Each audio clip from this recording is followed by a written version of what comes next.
సెషన్లో మనం మరొకటి అయితే చూడబోతున్నాము. సో హాయ్, మీరు ఏం చదువుతున్నారు? సమిట్లో మీ ప్రెజెంటేషన్ ఏంటి?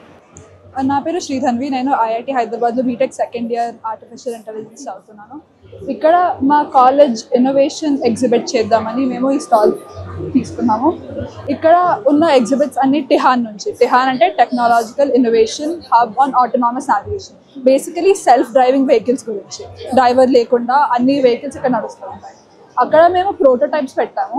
ఇక్కడ మనం చూస్తుంది ఒక డ్రైవర్లెస్ డ్రోన్. ప్రస్తుతం ఒక 100 kgs వరకు టెస్ట్ చేసాము. ఒక పర్సన్ని డ్రైవర్ లేకుండా మనం ఒక 100 kilometers వరకు ఇది డ్రాప్ చేస్తుంది.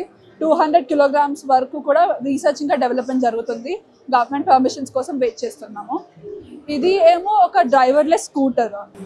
మనం స్ట్రీట్ వెండర్స్ కోసం హెల్ప్ఫుల్గా ఉండడానికి డెవలప్ చేసింది. అక్కడ లోపల స్టోరేజ్ చాలా ఉంటుంది. స్టోరేజ్ దీనిలో ఇక్కడ ఎక్స్ట్రా స్టోరేజ్, ఇంకా లోపల కూడా చాలా స్టోరేజ్ ఉంది. ఇక్కడ స్టోవ్ ఎంత స్టోరేజ్ ఉంటుంది?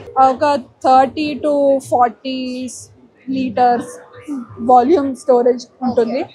సో ఇది చాలా అఫోర్డబుల్గా ఉండడానికి సబ్సిడైజ్ కూడా చేద్దామని ప్లాన్ ఉంది. కమర్షియలైజ్ చేయబోతున్నాం త్వరలో. అది అంటే ఇప్పుడు ఈ డ్రైవర్ లేకుండా ఎలా వర్క్ చేస్తుందా? ఇంప్లిమెంటేషన్లో ఉందా లేకపోతే? డ్రైవర్ లేకుండా వర్క్ చేస్తుంది. ఇది హ్యాండిల్ బార్స్ ఊరికే ఉన్నాయి. చాలా సెన్సర్స్, చాలా ఇయర్స్ రీసెర్చ్. ఇంకా ఏమేమి సెన్సర్స్ యూస్ చేశారు? యాజ్ ఎ టెక్నాలజీ వైజ్ ఏ టెక్నాలజీకి సంబంధించింది? మోషన్ సెన్సర్స్ ఉంటాయి. ఇంకా మోడల్స్ని ట్రైన్ చేయడం జరుగుతూ ఉంటుంది. దాని తర్వాత it learn by it self. So ఈ ప్రాజెక్ట్కి ఎంత టైం పట్టింది? ఒక 2 to 3 years అయితే పట్టింది చేయడం. ఈ ప్రాజెక్ట్ని తీసుకురావాలని ఎందుకు అనిపించింది? ఇవే ప్రాజెక్ట్స్ని చాలా యాక్సెసిబుల్ ఉంటుంది. కొంతమందికి డ్రైవింగ్ రాకపోయినా కూడా, ఇంకా సేఫ్టీ వైజ్ కూడా, ఒకవేళ మనం డ్రైవర్ ఉన్నా కూడా ఈ సెన్సర్స్తో సేఫ్టీ అనేది చాలా పెంచవచ్చు. ఇది ఒక డ్రైవర్లెస్ కార్. మా ఇన్స్టిట్యూట్లో 24/7 ఒక వెహికల్ నడుస్తూ ఉంటుంది డ్రైవర్ లేకుండా. మెయిన్ గేట్ నుంచి హాస్టల్ సర్కిల్ వరకు స్టూడెంట్స్ని డ్రాప్ చేయడానికి. సో దాని ఒక ప్రోటోటైప్ ఇది. మనము ఏ వెహికల్ కన్నా దీన్ని అడాప్ట్ చేయొచ్చు. సో ఏ వెహికల్ అన్నా డ్రైవర్ లేకుండా నడవచ్చు. చాలా సెన్సర్స్, అడాప్టర్స్ ఉంటుంది. అంటే మనకి రోడ్ మీద ట్రాన్స్పోర్ట్ అయ్యేవి ఉన్నాయి, అలాగే మనకి ఫ్లయింగ్ మోషన్లో కూడా ఇవ్వడం జరుగుతుంది. సో ఇవన్నీ ప్రత్యేకంగా డ్రైవర్ లేకుండా వర్క్ చేసే ప్రాజెక్ట్స్.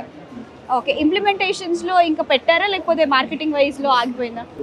మార్కెటింగ్ వైజ్ ఇంకా చేస్తున్నాము. కమర్షియలైజ్ చేయడానికి ప్లాన్స్ ఉన్నాయి. ఇంకా they should go ahead. Okay, అంటే డ్రైవర్స్ లేకుండా వెహికల్స్ ఎలా నడుపుతారు అనేది ఒక పెద్ద క్వశ్చన్ మార్క్. సో దీంట్లో ఏ టెక్నాలజీ వాడుతున్నారు అండ్ సెన్సర్స్ ఏం వాడుతున్నారు? ఇది ఎలా నిజంగా వర్క్ అవుతుందా అవ్వదా?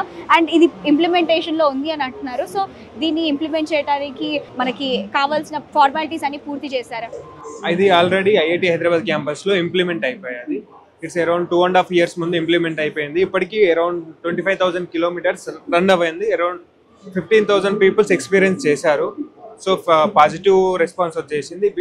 Now we are planning to commercialize everything. So ఈ మోడల్ గురించి మీరు ఎక్స్ప్లెయిన్ చేయగలుగుతారా? మెటీరియల్స్ ఏమి యూజ్ చేశారు?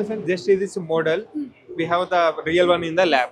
Okay. We are using LiDAR and LiDAR technology to integrate the autonomous navigation.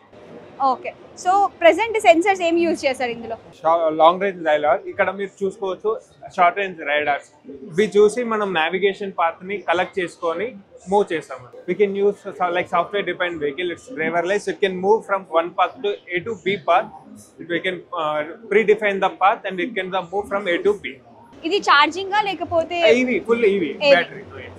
Okay, battery life ఏ విధంగా ఉంటుంది? బ్యాటరీ లైఫ్ ప్రెజెంట్ ఇది ఒక 150 kilometers వరకు రీచ్ అవుతుంది one charger. We can expand on after basic commercialization everything. We can expand the battery life. Okay.